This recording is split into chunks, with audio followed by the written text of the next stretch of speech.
Well, back at home, federal investigators are looking into a horrific bus crash in Southern California that killed 13 people and injured dozens more. Authorities in Palm Springs say a tour bus rammed into the back of a big rig truck early Sunday morning. Now, we know the bus was heading back to Los Angeles from a casino on Interstate 10 when the crash happened. No word on the exact cause. Our Mireya Villarreal is there in Palm Springs, and she joins us now. Mireya, what's the latest out there?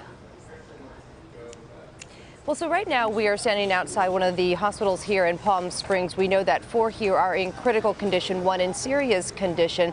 The National Transportation Safety Board is set to bring a crew here who will start their investigation. They will be leading things off.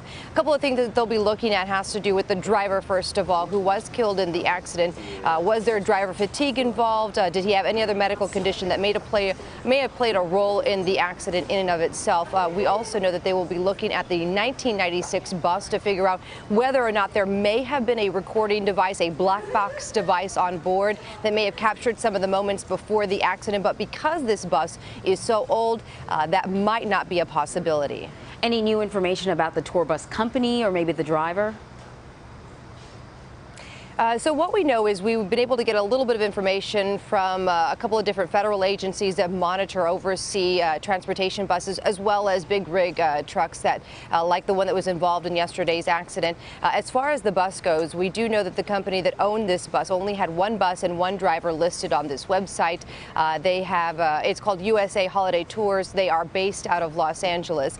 We know as of right now they were inspected in 2014, 2015, and April of 2016. So just about 8 months ago, and none of those inspections turned up any sort of mechanical issues, any sort of red flags. So as of right now, it looks like at least their history is clear. But again, we really won't know a whole lot of details of what may have happened yesterday until NTSB gets involved. It's such a horrifying story. What more are you learning, Mireya, about the victims?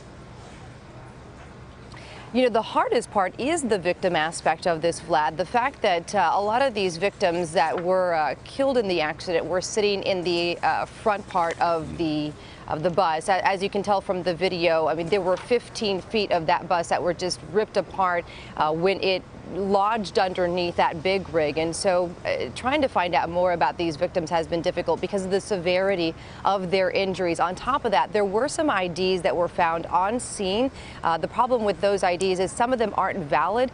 So the California Highway Patrol is trying their hardest to get in touch with any sort of family members. They're relying on a hotline number also to have them call and see if their loved one was impacted and involved in the accident. So it's been a difficult time for authorities to try and figure out who these people were. Family members are slowly trickling in, though, over the last 24 hours. All right, Mireya Villarreal, thank you so much.